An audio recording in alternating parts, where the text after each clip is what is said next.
Boker Tov les amis, shalom à tous, à toutes. Désolé pour le retard.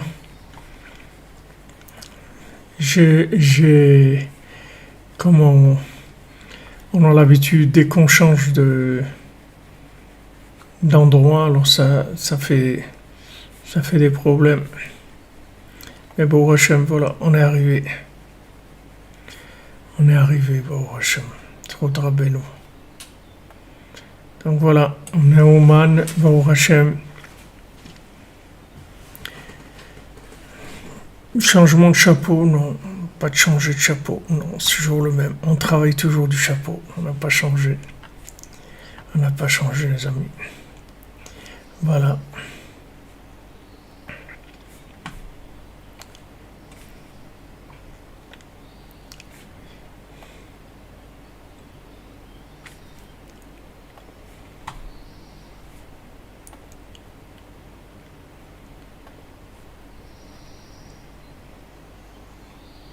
Bon, Hachem, le voyage s'est bien passé, on est bien arrivé. Et voilà, on va au Hachem. Oui, M. Peintre, ça fait un peu plus d'une heure que j'essaye de régler le matériel, parce que quand on change d'endroit,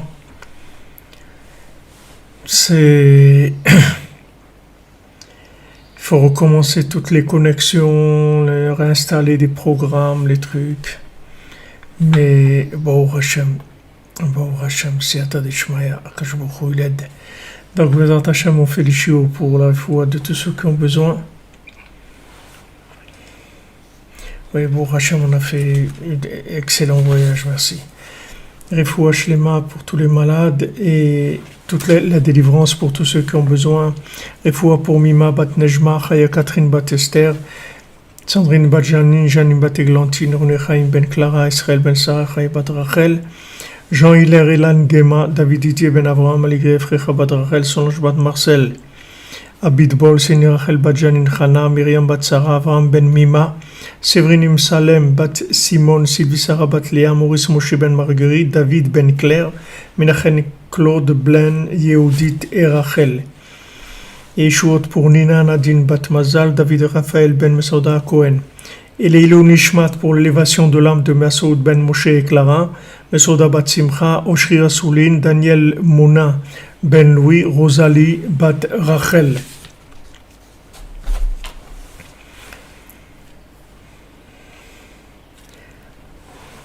Alors, on est donc dans les explications du Rav de Tchérin sur le conte.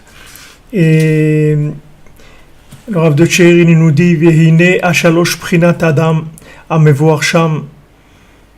Les trois prinotes Adam qu'on a vus, c'est les trois principes des trois géants qu'on voit dans le conte. Echad Memune al Achayot. Il y en a un qui dirige les animaux, l'autre les oiseaux et l'autre les vents. Yadoua Amevoar Bezoar Kadosh ou Betikunim. C'est connu dans le Zohar Kadosh et dans les Tikkunim, c'est-à-dire dans le Tikkun Zohar, qui est Adam et Adam. Parce qu'il y a plusieurs sortes de Adam. C'est-à-dire, dans le genre humain, il y a plusieurs classifications du genre humain. Adam de Hatzilut, au Débria, il y a l'homme de Hatzilut, et il y a Adam de Hatzilut, c'est-à-dire l'homme de Hatzilut, qui vient du monde de l'émanation, l'homme de Bria, l'homme de Yetzira, l'homme de Asiya, c'est plusieurs catégories d'hommes. Même dans les sphirotes elles-mêmes, il y a plusieurs angles de hommes, de ce qu'on appelle hommes. Et aussi, comme c'est écrit dans le Zohar, il y a plusieurs sortes d'arbres. Ilana, Bina. Il y a Ilana, qui s'appelle Bina. Il y a l'arbre d'en haut qui s'appelle Bina. Il y a Ilana Tata Malchut. Il y a l'arbre d'en bas qui s'appelle Malchut.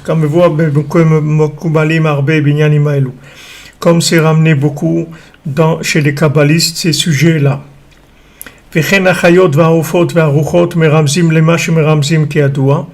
Aussi les animaux les oiseaux et les vents, ils font allusion à ce à quoi ils font allusion. Valken gam Adam amemune al chayot, aya Adam gadol meod. C'est pour ça que l'homme qui dirigeait les animaux, c'était un homme qui était très grand. Venasa ilan gadol meod, et il portait aussi un arbre très grand. Afal piken dacha et hacheni lamelech. Malgré ça, il a repoussé le second du roi. C'est-à-dire que c'est pas parce que c'était un homme grand que il l'a accueilli à bras ouverts. Au contraire, il l'a repoussé malgré sa grandeur. Il l'a repoussé alors qu'il aurait dû comprendre qu'est-ce qu'il cherchait ce monsieur-là qui était en train de chercher le second du roi, qui cherchait la princesse. Mais non, il l'a repoussé.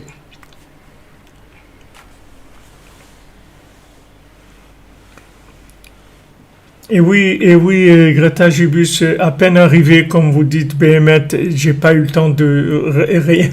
Je suis arrivé à minuit et demi, le temps de poser les choses, d'aller voir Rabbeinu, de faire un tikkun haklali, être un petit peu. Je vous ai fait un live aussi sur YouTube là-bas. Voilà, je suis venu et j'ai commencé à bricoler pour mettre en place le système. On peut pas perdre de temps. Qu'est-ce que vous voulez qu'on fasse? Ça passe. Ça passe, on est là, on peut pas rater. C'est vrai, il y a besoin de dormir, il y a besoin de ci, ça, mais bon, il y a besoin aussi de choses qui sont, après Bezrat Hashem, on va pouvoir se reposer. Alors, malgré ça, il l'a repoussé.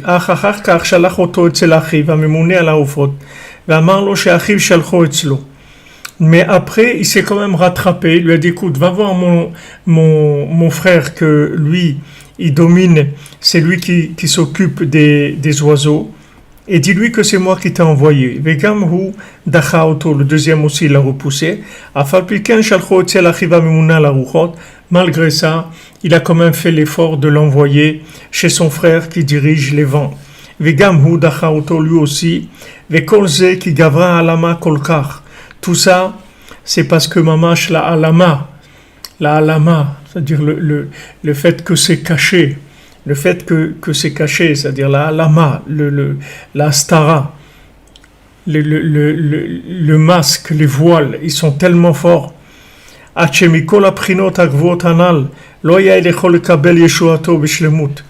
Que même de tous ces prinotes-là, agvoot, c'est-à-dire de tous ces principes élevés, il n'a pas pu recevoir sa délivrance de façon parfaite.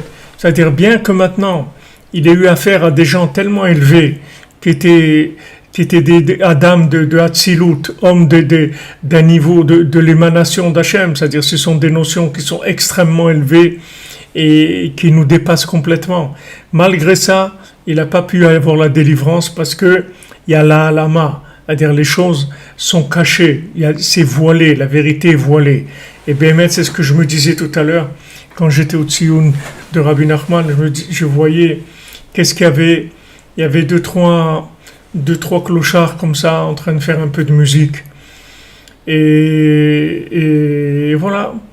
Et pas de Torah, pas de rien de spécial. Voilà, deux, trois personnes qui sont là. Je me suis dit, mais quel alama, comment il est voilé le tzaddik.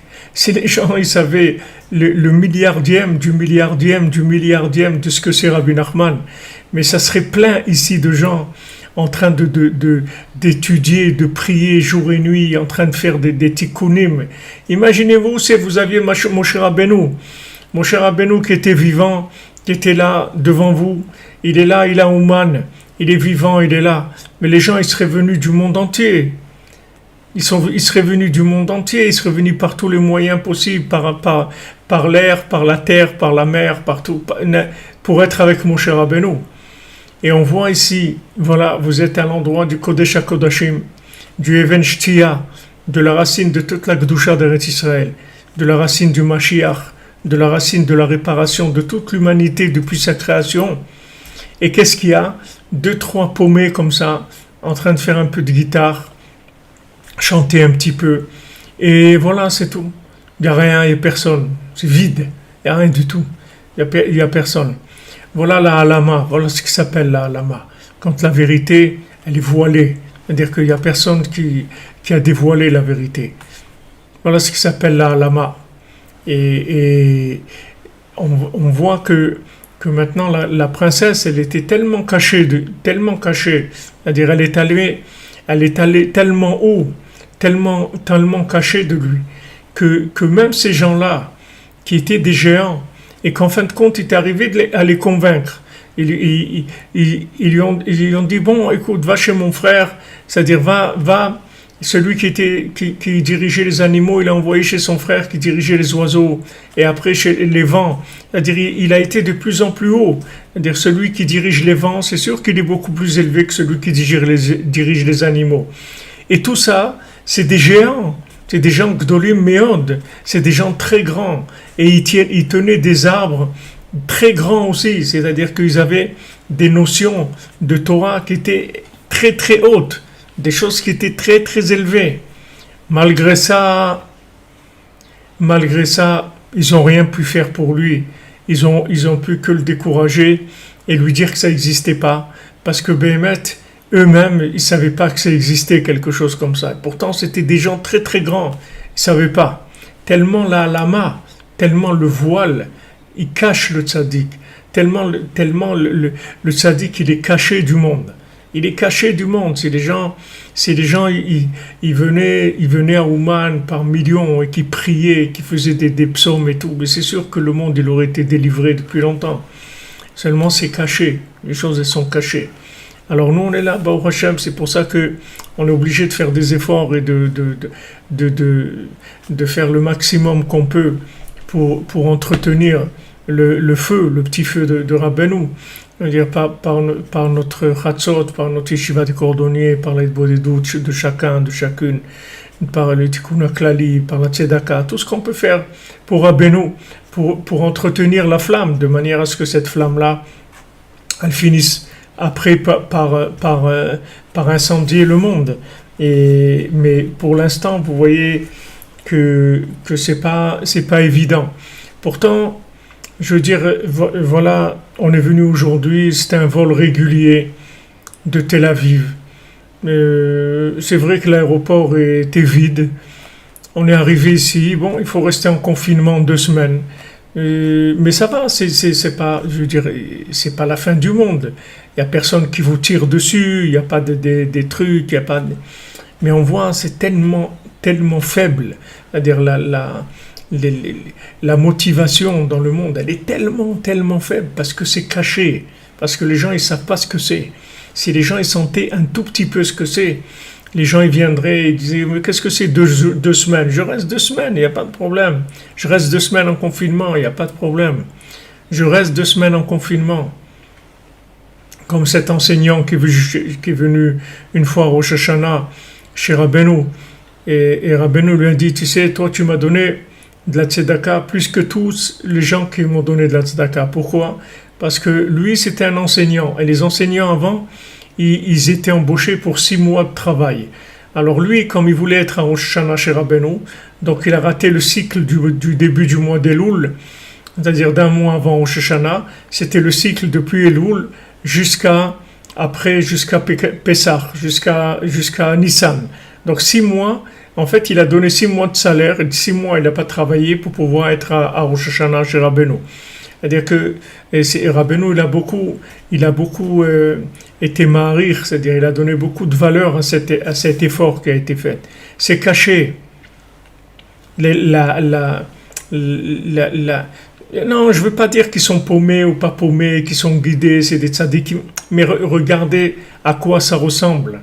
Regardez à quoi ça ressemble. Qui est-ce qui est là? Qui est-ce qui est là? C'est-à-dire qui est-ce qui est présent? Qui est-ce qui représente? Voilà les représentants de ce que c'est Rabbi Nachman. C'est-à-dire aujourd'hui, dans Rosh Chodesh Tammuz de l'année 5780, voilà les représentants à Ouman qui sont là à côté de Rabbi Nachman. Voyez.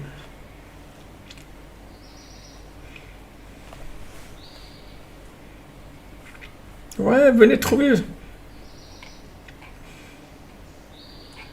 Il n'y a pas de problème, vous pouvez venir planter la tente, il n'y a aucun problème. Oui, tout le monde aurait voulu, mais entre les gens qui auraient voulu et les gens qui ont fait l'effort pour être là, c'est pas, je fais pas de reproche, c'est pas un reproche, comprenez, mon langage, c'est pas un langage de reproche, je fais de reproche à personne. Le reproche que je fais, c'est à l'obscurité.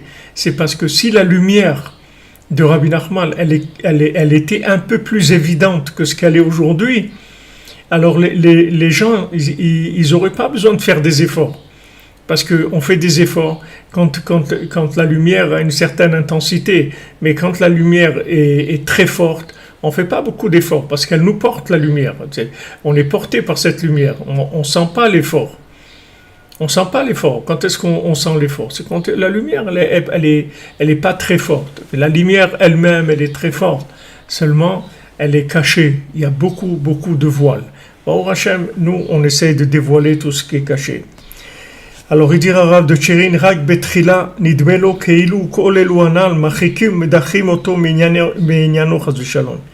Au début, il avait l'impression que tous ces trois géants-là, ils l'éloignent et ils le repoussent de son inyan, c'est-à-dire de la chose pour laquelle il est venu dans le monde, c'est-à-dire de son but, de son idéal. Maintenant, lui, il a décidé de délivrer la princesse. Maintenant, eux, ils viennent, ils l'attaquent. Il ne le laisse pas faire ce qu'il... Donc, il a l'impression de ça, il dira le Rav de Tcherin. Chez Zebatzmo, ou Prinet a Nefila, Mikol Ain Panim la Torah. Ça même, c'est la Nefila des 70 facettes de la Torah. C'est-à-dire que de fait qu'il a l'impression que ces géants-là, ils le repoussent, ça même, c'est parce qu'il est tombé des 70 facettes de la Torah. Achi Efshal Echayot Oto Beshum Panim Mehem. Jusqu'à qu'il n'y a aucune facette des 70 facettes de la Torah qui peut lui donner la vitalité. Qui achevim panim la Torah klulim mikosh ashalosh prinot anal. Parce que les 70 facettes de la Torah, elles incluent les trois prinot en question, les trois principes qui sont les chayot, les ophot et les ruchot, les bêtes sauvages, les oiseaux et les vents. Qui font allusion dans leurs racines célestes à là où ils font allusion.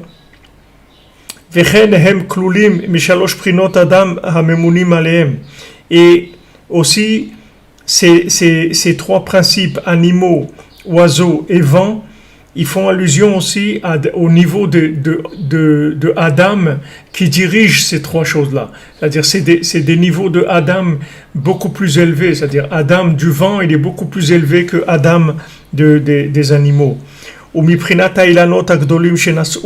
Et aussi les arbres, les grands arbres qu'ils ont portés. C'est-à-dire que ces trois choses-là, c'est-à-dire que l'homme, avec son travail, c'est-à-dire il dirige les animaux, il y a l'homme qui dirige les animaux et qui porte l'arbre. Ces trois principes-là, ils font allusion à des choses très élevées.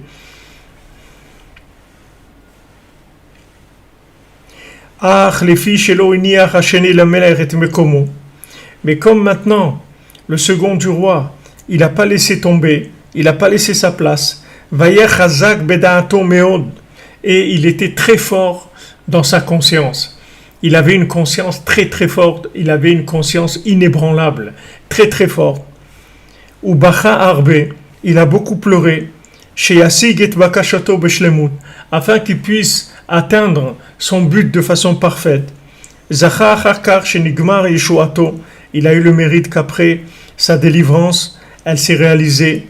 Et son vouloir, il a été comblé, Beshlemut, de façon parfaite, Daika, Aliede Kolelu Anal. Précisément, grâce à tout cela, tous ceux qui l'ont empêché d'aller là où il devait aller, en fait, c'est grâce à tout ça qu'il est arrivé là où il devait aller. Au début, il a l'impression que ce sont des gens qui l'éloignent, que c'est des gens qui le repoussent et qui l'éloignent. Comme Rabbeinu il dit, quand quelqu'un il veut s'approcher d'Hachem, alors il a l'impression qu'Hachem il le repousse, qu'il ne veut pas le rapprocher. Mais c'est faux complètement.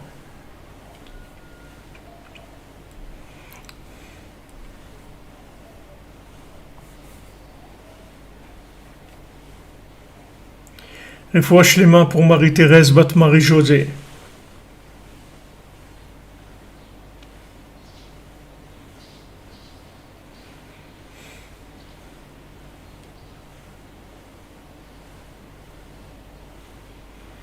Allez travailler à un Ibel, Beatzlacha, dans votre travail. Donc maintenant, en fait, Nidmelo, c'est-à-dire qu'il on imagine que c'est difficile, on imagine qu'on nous repousse, on imagine qu'on nous laisse pas, mais tout ça c'est imaginaire, c'est pas vrai.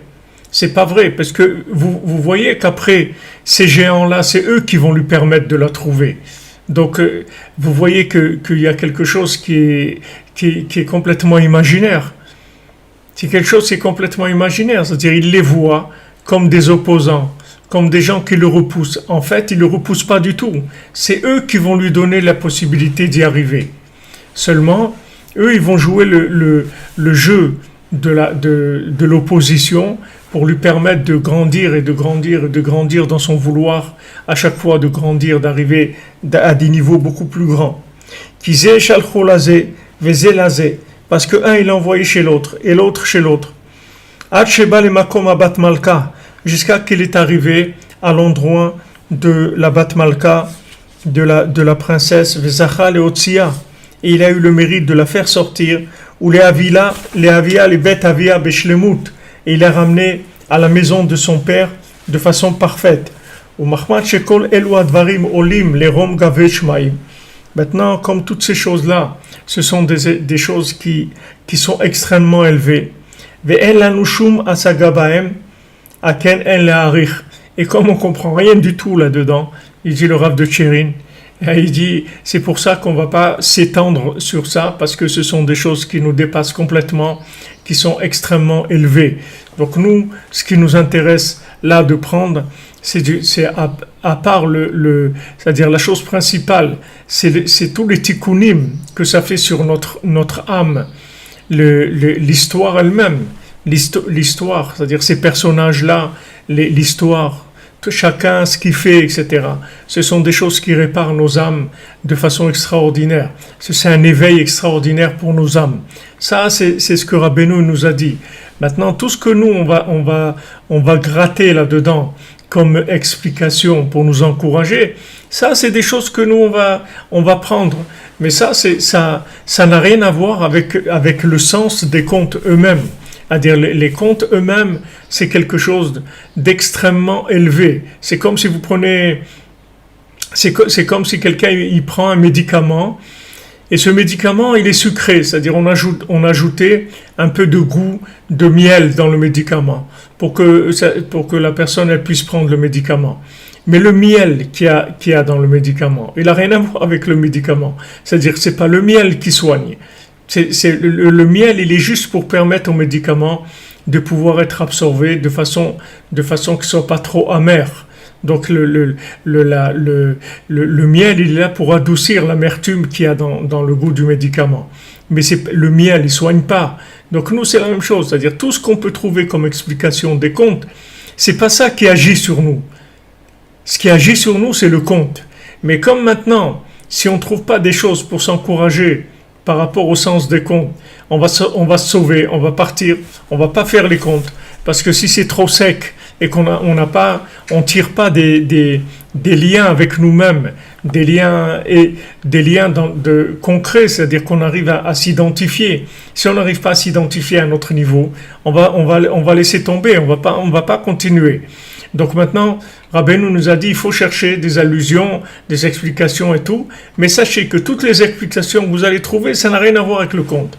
C'est-à-dire que ça n'a rien à voir du tout. Le conte, il est à un niveau extrêmement, extrêmement élevé, comme il dit ici le Rav de Tchérin. Et quand il commence à vouloir expliquer un peu avec des notions kabbalistiques, lui-même il s'arrête parce qu'il dit que de toute façon, de là où ils viennent les contes, c'est quelque chose de tellement élevé qu'on n'a pas on va pas continuer à rentrer dans ces explications qui sont des explications kabbalistiques. Mais maintenant, dans ce que nous on peut tirer comme renforcement par rapport à nous-mêmes, ça c'est extraordinaire. Ça c'est extraordinaire. Ça c'est quelque chose d'extraordinaire. C'est-à-dire que nous, on va se renforcer par la méthode. Même, c'est-à-dire le côté de la méthode, si vous voulez. Vous voyez la méthode qu'on l'empêche et que maintenant il se bat et qu'il lâche pas et qu'il veut et qu'avec ça il retourne la situation et qu'après les gens qui l'empêchaient en fait ils vont devenir les gens qui vont l'aider à arriver. Ça, nous on doit prendre tout ce qu'on peut à ce niveau-là, mais tout ce qu'on va pouvoir expliquer. Et Baruch Hashem, on voit que Rabbeinu nous a envoyé des explications extraordinaires, des choses d'un niveau extrêmement élevé. Mais sachez que tout ça, ça n'a rien à voir avec le conte lui-même, c'est-à-dire avec l'explication du conte lui-même. Le conte lui-même, il est des milliards et des milliards de fois beaucoup plus élevé que toutes les explications qu'on va pouvoir trouver. Pour ça que le Rav de Tchérin, il fait preuve un moment d'humilité. Bon, il s'arrête, il dit, de toute façon, où on va aller? On va pas expliquer le conte. Donc maintenant, on a tiré des choses qui vont nous donner un peu de force. Et c'est tout. Mais on va pas commencer à prétendre expliquer le conte. Alors, c'est-à-dire, ce qui est intéressant ici, ce que le Rav de Tchérin il amène comme point qu'on n'a pas vu avant, c'est qu'il insiste plusieurs fois sur le fait qu'il a l'impression qu'on l'éloigne. Mais c'est une impression, c'est-à-dire on ne l'éloigne pas du tout en fait. Mais il a l'impression qu'on est en train de l'éloigner. C'est une impression qu'il a. Il a l'impression qu'on lui dit mais voilà, ces géants-là, ils lui disent ça n'existe pas, ils t'ont roulé, tout ce que ils lui disent ça et il dit que ça c'est imaginaire, ça c'est imaginaire parce que en fait Hachem il a créé le monde pour nous, donc il veut le rapprochement, il n'attend que ça, qu'on se rapproche de lui, peu importe dans l'état où on est, même si on est extrêmement éloigné, même si on est tombé et qu'on est dans de l'addiction, dans des dizaines de choses, on est emprisonné dans des trucs qui sont vraiment pas beaux et pas agréables, tout ce que vous voulez. Tout ça, ça ne change rien du tout au plan d'Hachem. Hachem, il a créé le monde parce qu'il nous aime et il nous a mis des épreuves pour qu'on puisse se rapprocher de lui et qu'on puisse le connaître, c'est-à-dire qu'on fasse des récipients pour découvrir la lumière infinie. Maintenant, peu importe dans quel état on est, ça ne change rien du tout. Ça ne change rien par rapport à Hachem. Ça ne change absolument rien. C'est-à-dire que nous, dès qu'on se relève, comme il fait, dès qu'il se réveille, allez, il se remet à marcher, à la chercher, c'est tout. Il ne réfléchit pas. Il ne réfléchit pas. À aucun moment, il fait de comparaison entre son comportement et le fait qu'il est en train de chercher la princesse. Ok, il a échoué à l'examen, il est tombé, il est retombé, il est retombé, il est retombé. Alors maintenant, quelqu'un, quand il tombe 10 fois, 20 fois, 100 fois, alors il peut croire qu'on ne veut pas de lui. Mais ça, c'est complètement imaginaire. Il nous dit ici, c'est de l'imagination totale. De croire qu'on ne veut pas de toi, tu te trompes complètement. Alors tu vas dire, mais comment? Voilà, à chaque fois je veux rentrer, on ne me laisse pas rentrer. Je veux rentrer, on ne me laisse pas rentrer.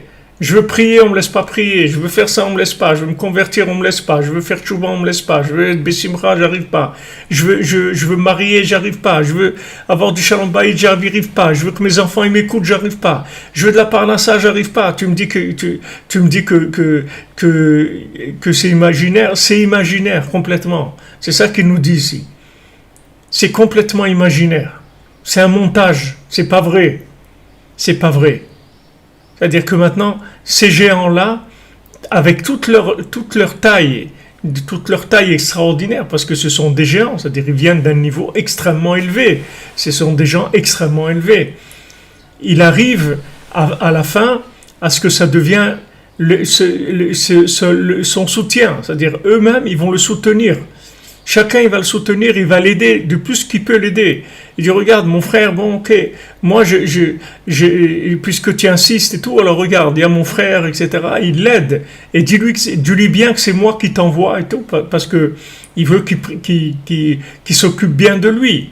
Donc, il y a eu un retournement de situation. Comment vous expliquez ce retournement de situation? Si tu es contre, alors tu es contre. Si tu es pour, alors tu es pour. Alors si tu es pour, pourquoi tu es contre au début? Parce qu'au début, il imagine. Pourquoi il imagine? Parce qu'à cause de la halama, ce que je vous dis tout à l'heure, parce que c'est voilé. La vérité, elle est voilée. C'est ça le problème. C'est que la vérité est voilée. Donc comme la vérité est voilée, on a l'impression que on n'arrive pas à se rapprocher. On ne nous laisse pas nous rapprocher. Parce que la vérité est voilée. Mais en fait, c'est pas vrai. Hachem, il veut nous rapprocher. Hachem, il fait tout ce qu'il peut pour nous rapprocher. Comme on a dit aujourd'hui, l'après-midi, dans le Kitsour, de la Torah 54, Hachem, il nous lâche jamais. Nous, on fait des bêtises. Et nous, on s'éloigne d'Hachem, de par nous-mêmes. C'est-à-dire, nous, on décide que, puisque j'ai fait des bêtises et tout, donc... qu'est-ce que je vais continuer à faire semblant ou autre, c'est pas sérieux, c'est-à-dire c'est pas. Mais ça c'est un calcul qui est complètement faux, parce qu'Hachem il nous lâche jamais. Peu importe même si quelqu'un il a transgressé des milliards de fois toute la Torah et tout ce qu'Hachem il lui a dit de pas faire, il l'a fait, tout ce qu'il a dit de faire, il l'a pas fait, et des milliards de fois, ça ne change rien du tout au rapport entre Hachem et lui. Pourquoi? Parce que sachez que c'est du gratuit ce monde. C'est-à-dire Hachem, il a fait ça gratuitement pour nous. Il a fait que par amour, c'est gratuit. C'est pas un business, il y a pas de partenariat où tu fais ça et si tu fais ça donc on va gagner tant et on partage. C'est pas, il y a aucun intérêt là-dedans. C'est que de l'amour, il y a aucun intérêt du tout. Donc comme c'est que de l'amour, il n'y a pas du tout à tenir compte de toutes les bêtises qu'on a pu faire et qui nous découragent. Qui nous découragent. Après, on fait des bêtises, après on se décourage. Il ne faut pas se décourager. Parce que le découragement, il vous le dit ici, c'est de l'illusion. Il n'y a aucune raison de se décourager. Comme Rabbeinu dit, le désespoir n'existe pas. C'est-à-dire, ce n'est pas la peine de te désespérer parce que ça n'existe pas. Tu es en train de te désespérer, ça veut dire cette attitude que tu as de désespoir, ça n'existe pas. Donc c'est dommage que tu tombes là-dedans. Donc vous voyez, lui, il lâche pas. Sa grandeur, c'est qu'il lâche pas. Le second du roi, il lâche pas. Il a affaire à des gens énormes. C'est des sommités des secrets de la Torah, des niveaux très très élevés.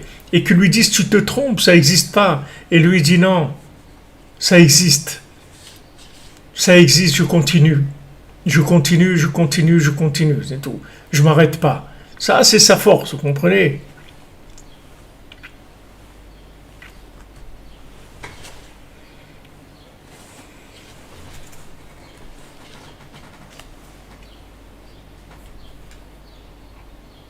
Voilà, il n'y a pas d'youch. Bien sûr qu'il faut faire des efforts. Des efforts, il faut en faire. Mais c'est pas parce que vous avez fait des efforts qu'après ça doit se retourner contre vous pour vous donner du youch, vous comprenez? C'est ça le problème. C'est que maintenant, quand vous faites des efforts, mais vous restez cool. Mais si maintenant vous faites des efforts et que vos efforts, après, ils se retournent contre vous, c'est-à-dire que maintenant, quand vous avez fait des efforts, et en fin de compte après, que vous n'êtes pas arrivé, vous allez vous décourager, vous voyez que c'est une embrouille les efforts que vous avez faits. On est d'accord qu'il faut faire des efforts à condition que ces efforts, ils ne vont pas après nous entraîner des constats d'échec. Parce que si on a fait des efforts et qu'en fin de compte on a eu un constat d'échec, à quoi nous ont servi ces efforts? En fait, ils ont servi à construire le constat d'échec. C'est à ça qu'ils ont servi les efforts. Mais si maintenant vous faites des efforts, mais vous ne connectez pas ces efforts avec une réussite. Vous faites des efforts parce que vous aimez. Alors vous faites ce que vous pouvez, c'est tout. Mais vous ne faites pas des efforts comme quelqu'un qui a fait des efforts et donc maintenant il doit avoir un résultat. Il doit avoir un résultat parce qu'il a fait des efforts. Il faut faire attention. Parce qu'après, le Yetzer Hara, il vous laisse faire des efforts. Parce qu'après, il va utiliser tous les efforts que vous avez fait pour se retourner contre vous. Il va les retourner contre vous. Parce que quand vous avez fait des efforts, et des efforts, et des efforts, et des efforts, et des efforts, vous attendez un résultat, oui. Alors maintenant, l'attente du résultat par rapport à l'effort, c'est ça qui fait tomber la personne.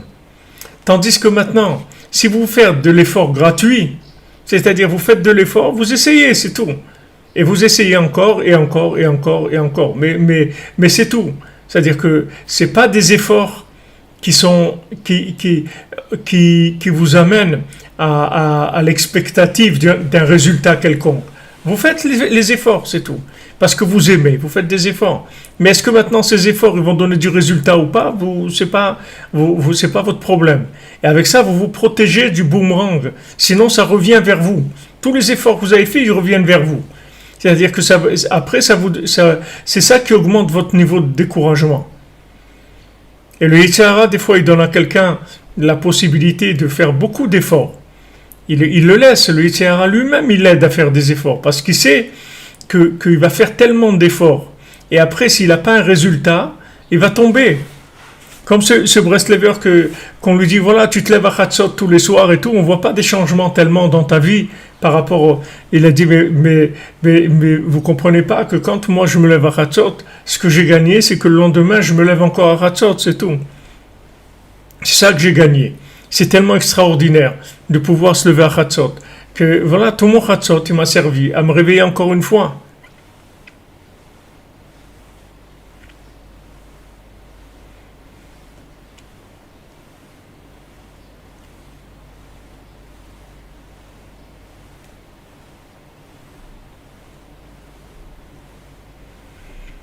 Voilà, les efforts, c'est pas, on fait pas des efforts parce qu'on attend un résultat. On fait des efforts parce qu'on aime, c'est tout. Mais on n'attend pas un résultat. C'est-à-dire qu'on n'attend pas un résultat de l'effort. On attend un résultat de l'amour, mais pas de l'effort. Parce que si vous attendez un résultat de l'effort, c'est comme si vous prenez une brique, après vous mettez une autre, après une autre, une autre, une autre. Et si maintenant, quand vous arrivez, vous avez mis 100 briques, tout le truc qui s'écroule, qu'est-ce que vous allez faire? Qu'est-ce que vous allez faire? Vous allez vous décourager, alors que c'est imaginaire, parce que ça n'a aucun rapport avec ce que Hachem il demande. Hachem il demande de continuer à vouloir et à essayer, c'est tout. Si maintenant vous prenez vos efforts comme étant des essais, il n'y a pas de problème. Parce que sur un essai, vous n'allez pas vous décourager. Puisque de toute façon, vous faites qu'essayer. Donc, il n'y a pas de problème. Vous n'allez pas vous en vouloir. Mais si maintenant, vous avez fait des efforts, que ces efforts-là, pour vous, c'est une méthode pour arriver à un résultat, sachez que ces efforts-là, ils vont se retourner contre vous après. C'est-à-dire que quand vous n'allez pas avoir de résultats, vous allez vous décourager. Vous dites, mais quand même, j'ai fait des efforts énormes, et trucs et tout, je ne suis pas arrivé. Mais parce que c'est pas ça la méthode. La méthode, c'est pas celle-là. On sert Hachem, on veut se rapprocher d'Hachem parce qu'on l'aime, c'est tout. Et parce que c'est le but de notre venue sur terre. On doit vouloir se rapprocher d'Hachem tout le temps. Ça, c'est le principal. Maintenant, on essaye, et on essaye, et on essaye encore, c'est tout. Mais c'est pas maintenant c'est pas les Jeux Olympiques, vous comprenez? C'est pas les Jeux Olympiques. Je me suis entraîné pendant des mois et des mois et des mois et en fin de compte j'ai perdu. C'est pas les Jeux Olympiques.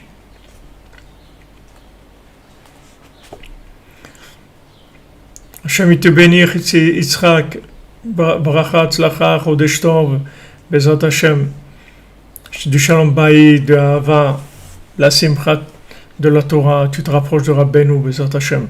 Yitzhak ben Fegai, Rachel Zimring Badvora, et Raphaël Nachman ben Rachel Zimring.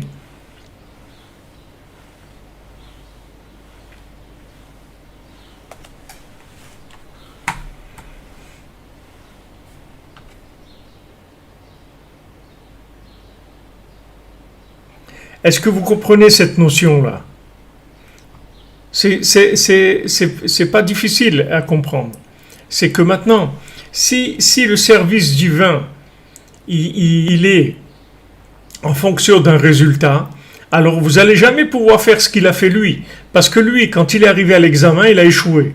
Il a échoué au premier examen, il a échoué au deuxième examen. Mais ça ne l'a pas touché. Ça ne l'a pas touché. Ah, il a dormi 70 ans. Ouais, il a dormi 70 ans. Ah, maintenant, je me suis réveillé. Maintenant, je continue, c'est tout. Et au contraire, il continue de plus belle encore. Il continue encore plus.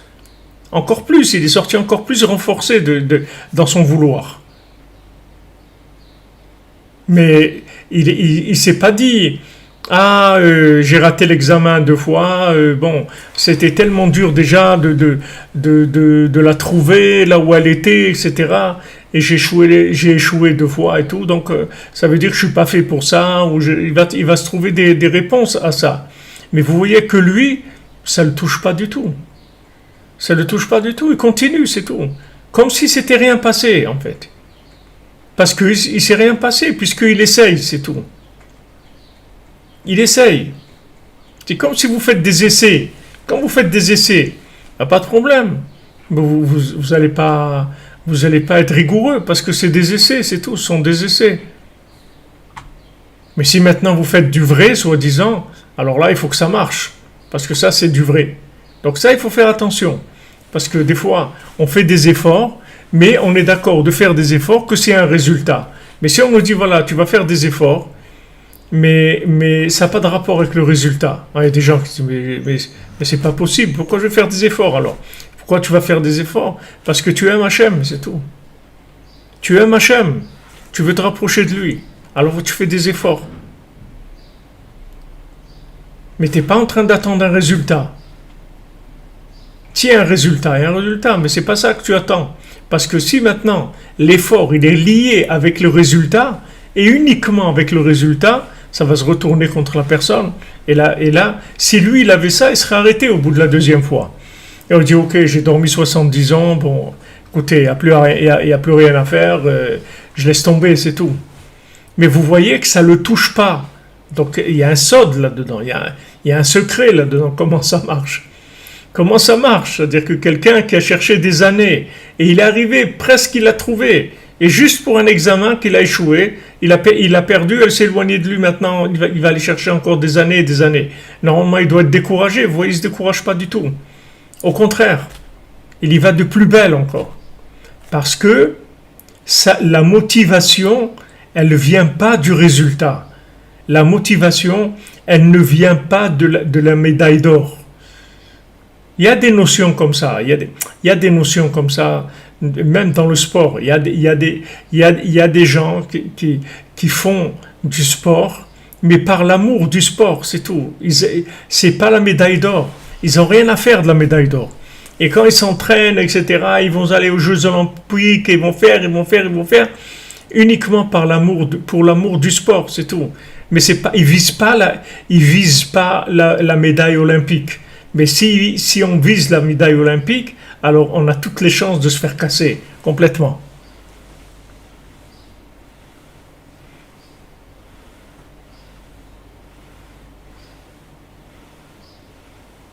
Voilà, c'est tout. On se lève, on fait Avodat Hashem. On fait Avodat Hashem comme on peut, voilà. Aujourd'hui, j'ai pu faire un petit peu, j'ai fait un petit peu. Aujourd'hui, j'ai fait beaucoup. Mais mon vouloir, il n'a pas changé. Que j'ai fait un petit peu ou que j'ai fait beaucoup, mon vouloir, il ne change pas. Je veux me rapprocher d'Hachem, c'est tout. Et ce vouloir, il ne change pas. Maintenant, aujourd'hui, j'ai fait un petit peu d'Avodat Hashem et beaucoup de bêtises. Et un autre jour, j'ai fait beaucoup d'Avodat Hashem, un petit peu de bêtises, ça ne change rien.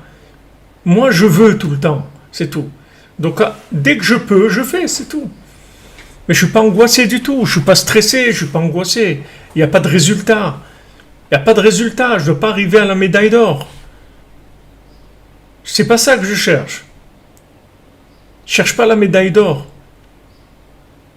Je cherche à participer, c'est tout à la chose. Je veux et je veux encore, et je veux encore. Et je ne m'arrête pas de vouloir. Maintenant, ce vouloir chez moi, il sera le même que je réussisse ou que j'échoue. Et ça ne changera rien du tout. Ça ne changera rien. Que maintenant je l'ai trouvé dans le château du Lotov, dans le palais du Lotov. J'ai été là-bas, je l'ai vue, elle m'a dit ce qu'il fallait faire et tout. Et en fin de compte, en fin d'année, à l'examen, j'ai échoué. Ou bien que maintenant je ne la trouve pas du tout, je ne sais même pas où elle est, ça ne change rien. C'est la même chose pour moi. Parce que moi je la cherche, c'est tout. Moi je cherche sans arrêt, je ne m'arrêterai pas de chercher. Et il n'y a aucun résultat qui va me calmer. Il n'y a aucune médaille d'or qui va me calmer. Comme il dit Rabbi Nachman, il dit je suis arrivé, c'est vrai, à un niveau très élevé. Mais avant ce niveau-là, je ne savais même pas qu'il existait. Donc sûrement qu'il arrive d'autres niveaux, qu'il existe d'autres niveaux. Et c'est ça que je cherche. Je cherche à progresser, c'est tout. Je ne cherche pas des résultats. Au contraire, je fuis le résultat parce que le résultat, en fait, il va me freiner. Parce que j'ai obtenu un résultat. Je ne veux pas de diplôme, je ne veux pas de résultat. Je veux chercher, c'est tout. Et quand j'ai trouvé quelque chose, ça va beaucoup m'encourager pour chercher encore plus, c'est tout. Ça m'encourage beaucoup parce que je vais pouvoir chercher plus. Mais si Chas v'Shalom, quand j'ai trouvé, je m'arrête, ça veut dire qu'il y a un problème. Ça veut dire que j'ai un problème. Quand on lui a demandé à Rabbi Nachman, mais vous, Rabbi Nachman, qu'est-ce que vous représentez? Qu'est-ce que c'est votre inyan à vous? Il dit, moi, je ne m'arrête jamais. Il y a beaucoup de tzadikim, ils sont arrivés à des niveaux, ils se sont arrêtés. Moi, je ne m'arrête jamais. C'est ça mon chidouche. C'est pour ça que je suis un chidouche. Parce que je ne m'arrête jamais, c'est tout. Le résultat, il ne va pas me calmer. Le manque de résultat, il ne va pas me décourager. Et le résultat, il ne va pas me calmer non plus. C'est pas parce que j'ai réussi que je vais m'arrêter. J'ai réussi, ok, c'est une étape. C'est une étape vers la prochaine étape, c'est tout.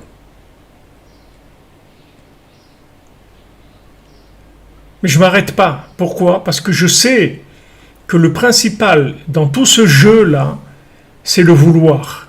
Et tout ce qui va toucher le vouloir, risquer d'atteindre le vouloir, je sais que c'est dangereux pour moi. Maintenant, il y a deux choses qui vont détruire le vouloir. Le constat d'échec et la réussite. C'est les deux choses, c'est la même chose en fait.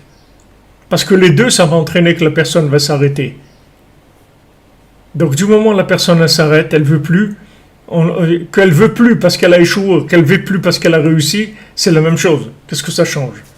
Donc vous voyez qu'il y a quelque chose c'est surdimensionnel. Vous voyez qu'il y a une notion qui nous dépasse complètement.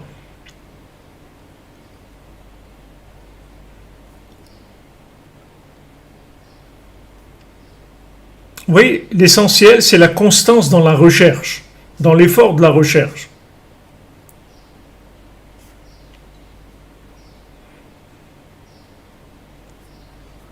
Vous comprenez? C'est-à-dire que maintenant, je dis au Tsehara, de toute façon, regarde, sache que tu me fasses tomber, ou bien que je réussisse, ça ne change rien pour moi. Moi, je vais continuer, c'est tout. Moi, je continue, c'est tout. Moi, je continue, c'est tout.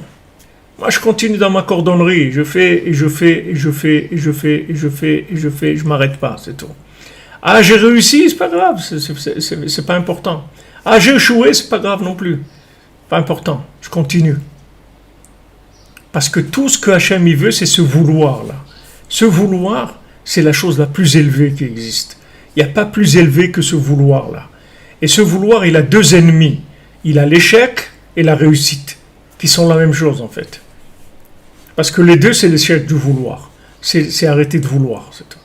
Alors que j'ai arrêté de vouloir parce que j'ai échoué, ou j'ai arrêté de vouloir parce que j'ai réussi, c'est la même chose. J'ai arrêté de vouloir, c'est tout. Vous comprenez? Donc c'est ça le secret qu'on voit chez ce second du roi. Vous voyez qu'il est insensible au constat d'échec à l'examen. vous voyez qu'il ne le mentionne pas du tout.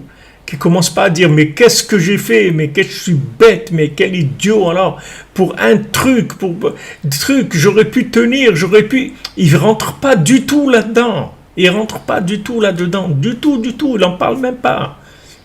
Il continue, c'est tout. Il trace sans arrêt, c'est tout. Il continue. Ah, on dit, mais attends, t'as réussi. Ok, pas grave. Continue. C'est ça que Rabbeinu nous apprend. Rabbeinu nous apprend ce vouloir-là, la constance dans le vouloir. La constance dans le vouloir. Continue, je continue. Ok, j'ai réussi ou j'ai échoué, c'est pas, je m'occupe pas de ça, moi. Ni je collectionne les médailles, ni je collectionne les échecs. Je continue, c'est tout. Je m'arrête pas. Le principal, c'est que je m'arrête pas. C'est tout. Je m'arrête pas. Vous voyez, je vous ai amené plusieurs fois des exemples de Breslever. Vous voyez cette mentalité-là dans les élèves de Rabbeinu. Vous voyez Rav Shmuel Shapira, il sait qu'il ne va pas aller au mikvé, d'accord? Parce qu'il ne peut plus aller au mikvé. Il est 2 semaines avant sa mort et il ne peut plus aller au mikvé, d'accord? Il ne peut plus pour des raisons de santé, de trucs, je ne sais pas quelle raison il avait. En tout cas, il ne pouvait plus aller au mikvé. Maintenant, son fils qui l'amenait tous les jours au mikvé, il passe le voir et il voit que son père s'est habillé. Et il est à côté de la porte et il l'attend pour aller au mikvé.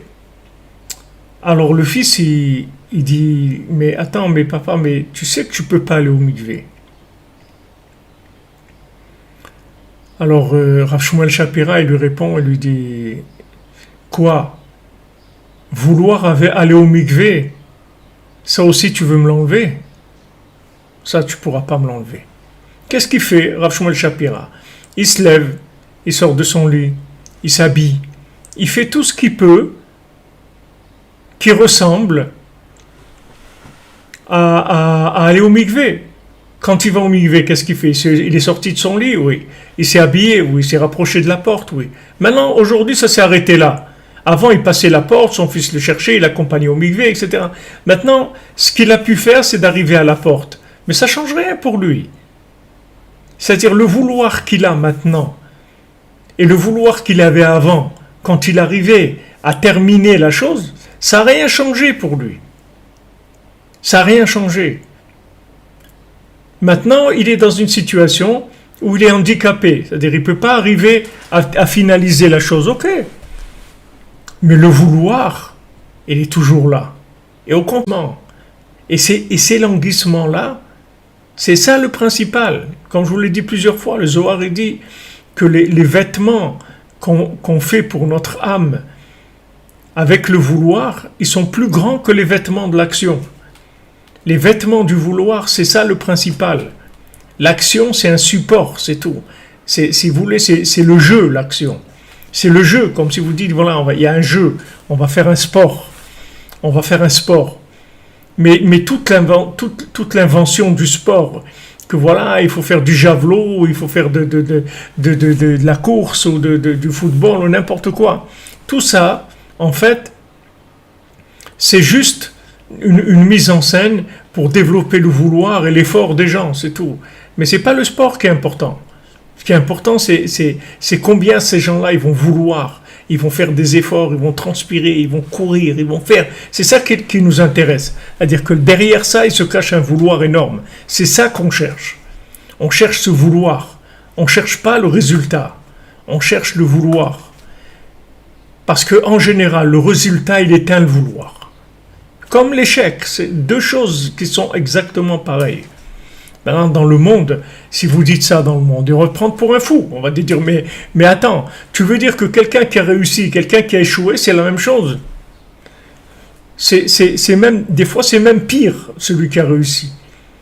Parce que celui qui a réussi, ça y est, il a un alibi, il a une raison valable de s'arrêter. Mais celui qui a échoué, il a une raison valable de pouvoir continuer à vouloir. Maintenant, à lui de décider. Donc, cette leçon, il nous donne le second du roi. Il dit, regarde. Moi, je ne tiens pas compte des résultats des examens, ça ne m'intéresse pas. Moi, je la cherche sans arrêt, sans arrêt, sans arrêt, sans arrêt. Sans arrêt, je la cherche. Elle me dit qu'elle est là, je vais la chercher là. Elle me dit, je suis plus là, je suis là-bas, je vais la chercher là-bas. Peu importe où elle est. Moi, je ne vais pas la lâcher. Je vais la chercher sans arrêt, sans arrêt. Et si vous arrivez à appliquer ça dans votre vie, vous verrez que votre vie, elle va être complètement différente. Vous n'aurez plus la même vie, la même approche, les mêmes relations. Ça ne change rien. Quelqu'un, il veut du shalom bayit. Voilà, c'est ça le principal. Ce n'est pas le résultat qu'il a le shalom bayit. C'est qu'il veut le shalom bayit, c'est tout. C'est qu'il veut se marier. C'est qu'il veut arriver à prier comme il faut. C'est qu'il veut faire tchouva, c'est tout. Qu'est-ce qu'il dit Hachem à Moshe Rabbeinu? C'est quoi la tchouva? C'est qui est? Je vais devenir, c'est tout. C'est pas je vais être. Je vais devenir. Et qui est Asher et qui est? Je vais devenir celui qui va devenir. Mais on pose une question, mais un jour, est-ce que tu vas être quelque chose? Je vais jamais être. Je vais toujours devenir. Je vais chercher à devenir tout le temps. Mazmin le meheve. Je me prépare à la havaya. Je me prépare à l'existence. Mais je suis toujours en préparation. Toujours, je suis en train de préparer. Je me prépare à autre chose. Tout le temps, tout le temps, tout le temps. Je ne me laisse pas arrêter à aucun moment. Ni par l'échec, comme je le dis, ni par la réussite. Je cherche sans arrêt, c'est tout. Je cherche. Donc maintenant, si votre situation dans la vie, elle vous fait vouloir quelque chose. Si quelqu'un il a des problèmes de shalom bayit, et maintenant il est là, en train de prier sans arrêt, et de chercher comment je peux être béchalom avec mon conjoint, comment je peux faire pour être béchalom, qu'est-ce que je peux faire pour arriver à être béchalom. Il cherche, sans arrêt, sans arrêt. Alors vous allez me dire, mais attends, le résultat c'est d'être béchalom. Non, le résultat c'est de vouloir être béchalom. C'est ça le résultat. Parce que la seule chose qui manque dans le monde, c'est le vouloir. C'est pas le pouvoir. Rabbeinu nous le dit plusieurs fois. Le pouvoir, Hachem il peut tout. Hachem il peut tout. La seule chose qu'Hachem il peut pas faire à notre place, c'est de vouloir. C'est tout. Hachem il peut faire à notre place. Mais vouloir à notre place, il ne peut pas. Donc, si vous voulez, toute la mise en scène de la vie, c'est une mise en scène d'un jeu où on va pouvoir exprimer son vouloir. C'est pour ça que les gens qui font des choses, qui font des mitzvot, qui font des actes positifs, des choses extraordinaires, mais il n'y a pas de vouloir, ça ne vaut rien du tout. Ça ne vaut rien du tout, parce que toute la raison qu'Hachem t'a dit de faire la mitzvah, c'est pour qu'à travers cette mitzvah, tu peux exprimer ton vouloir. Mais le but, c'est d'exprimer ton vouloir. C'est pas de faire la chose. Bien sûr, la perfection, c'est de la faire avec le vouloir, et sans que ça te contente, et que ça soit pour toi comme si tu n'avais rien fait, et que tu te retrouves dans le même vouloir qu'avant que tu fasses quelque chose. Et ça, c'est un très très grand niveau, c'est pas évident, parce qu'on a tous, quand on a un résultat, on s'affaiblit, on s'affaisse un petit peu, on s'arrête, parce qu'on a un résultat. On s'arrête, parce qu'on a des résultats. Donc, si vous voulez, le résultat, c'est quelque chose qui va abîmer le vouloir. Il y a eu un résultat, même positif, ou un résultat d'un échec. Ça va abîmer le vouloir. Alors nous, ce qu'on veut, c'est vouloir tout le temps. Et sachez que toutes les mitzvot, toutes les 613 mitzvot qu'Hachem nous a données, c'est uniquement des règles de jeu pour pouvoir exprimer notre vouloir, c'est tout. Pas notre pouvoir. Parce que le pouvoir, Malchut Shel Chai, le pouvoir, il est Hachem. Le pouvoir, il n'est pas à l'homme. L'homme, il n'a pas de pouvoir. Le pouvoir, c'est d'Hachem. Et la preuve, c'est que vous prenez les rois du Ham Israël, ce sont les gens qui sont les plus soumis à Hachem. Ceux qui sont le plus soumis à Hachem, c'est eux qui dirigent le Ham Israël. Moshe Rabbeinu, David HaMelech, Yosef HaTzadik, c'est les grands de la soumission, et très très grands de la soumission.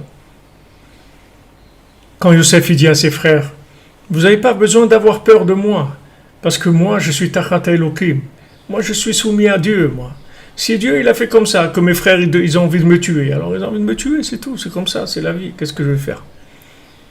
Mais je vous en veux pas, parce que moi, je suis soumis à Hachem. Je suis pas du tout dans ce rapport-là. David Al-Meler, c'est pareil, son fils Avshalom, il veut le tuer. Il dit merci Hachem que tu as choisi Avshalom pour me tuer, parce qu'il sera moins cruel qu'un étranger. Mais il rentre pas du tout dans l'angoisse de la chose, du tout. Parce que ce sont des êtres soumis. Plus quelqu'un est soumis à Hachem, plus il a du pouvoir. Donc sachez que le pouvoir, c'est pas le résultat d'avoir réussi dans quelque chose. Au contraire. Le pouvoir du roi, c'est justement sa grande nullité dans ses capacités personnelles. C'est ça qui a fait de lui le roi. C'est quand il s'est complètement soumis à Hachem, c'est ça qui l'a rendu un roi. Et plus il sera soumis, et plus il aura du pouvoir. Donc vous voyez que le pouvoir, il vient pas. Le pouvoir, c'est pas des médailles d'or accumulées. C'est pas du tout ça le pouvoir. Le pouvoir, il appartient à Hachem. Par contre, nous, ce qui nous appartient à nous complètement, et qui est le résultat, si vous voulez, tous les résultats qu'on va avoir dans notre vie, ça va être de ça que ça vient, c'est le vouloir.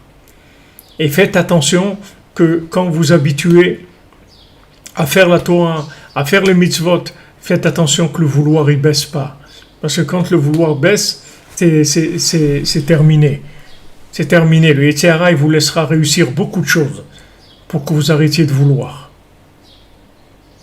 Comme il vous fera échouer beaucoup pour que vous arrêtiez de vouloir.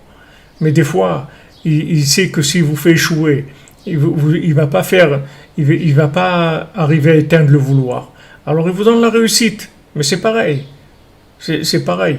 C'est-à-dire qu'il est arrivé à l'arrêt, c'est tout. Que la personne, elle veut plus. Parce qu'elle a réussi. Donc ici, c'est la leçon qu'il nous donne le second du roi. C'est qu'il lâche pas. À aucun moment, il lâche.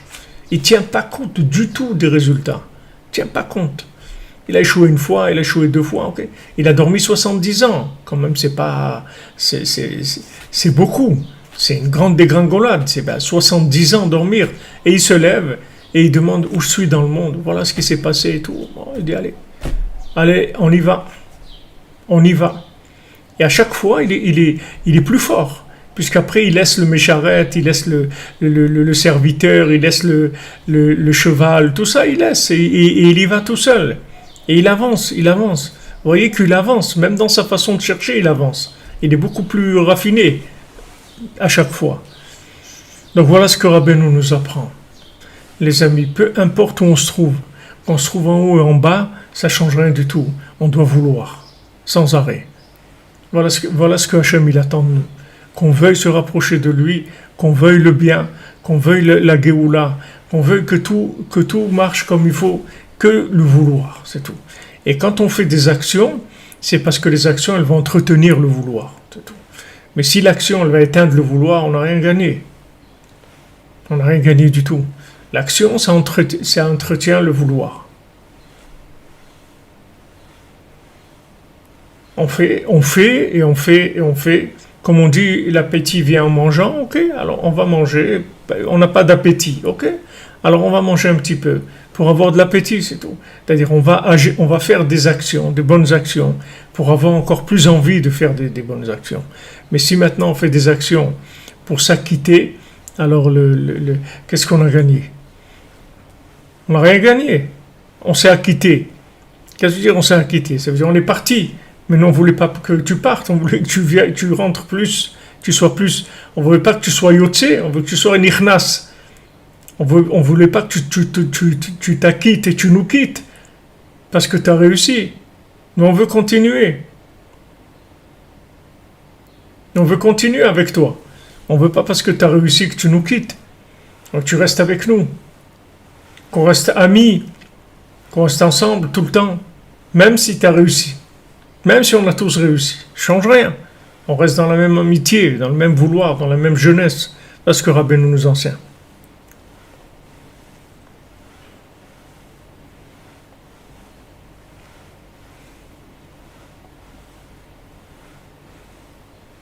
Voilà, exactement, comme un sportif qui s'entraîne tout le temps. Mais il s'entraîne pas pour réussir. Il s'entraîne parce qu'il aime le sport, c'est tout.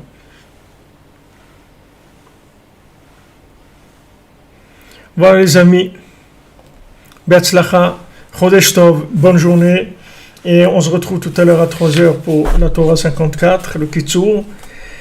Et on continue les amis. En tout cas, recevez toutes les bénédictions, toute la yeshiva des cordonniers. Recevez toutes les bénédictions de Rabbeinu, ici, de Ouman. Que Rabbeinu, il est là, il travaille très très fort, énormément, pour la Géoula, Bezat Hashem. Donc sachez qu'il pense à chacun d'entre vous, chacune d'entre vous, et qu'il connaît tous vos problèmes, et qu'il connaît tous vos manques, et il fait tout ce qu'il peut pour vous obtenir la formule qui soit la plus agréable pour vous. C'est-à-dire qu'en même temps vous réussissiez, et en même temps que ce soit agréable, que ce soit facile, Bezat Hashem. Be'atzlacha les amis, que des bonnes nouvelles. Que des bonnes nouvelles. Ouais, je vais me reposer un petit peu. Que Bezat Hashem, que des bonnes choses. Ouman, oui, on commence un petit peu. On va commencer. Non, je vous dis, il n'y a pas du monde sur les Kever. Yitzhak, c'était pas là au début. Il y a 3-4 personnes, c'est tout. Il n'y a pas de monde, non. Et c'est les gens qui habitent ici, les gens qui sont là, les habitués. Mais il n'y a pas du monde de l'extérieur, non, il n'y a pas. C'est vide. Amen, Bezat Hashem. Yitzhak, Rosh Hashanah au Mishkan, on espère, on veut, mais on est loin. On a fait l'extérieur. Maintenant, l'intérieur, c'est 2 fois plus que l'extérieur. On avance, Bezat Hashem. Si Rabbeinu il veut, si Hashem il veut, si Rabbeinu il veut, il y aura des nissim, mais on pourra faire Bezat Hashem. En tout cas, le vouloir, il est là. Il n'y a aucune chéla. Merci les amis, merci. Que des bonnes nouvelles.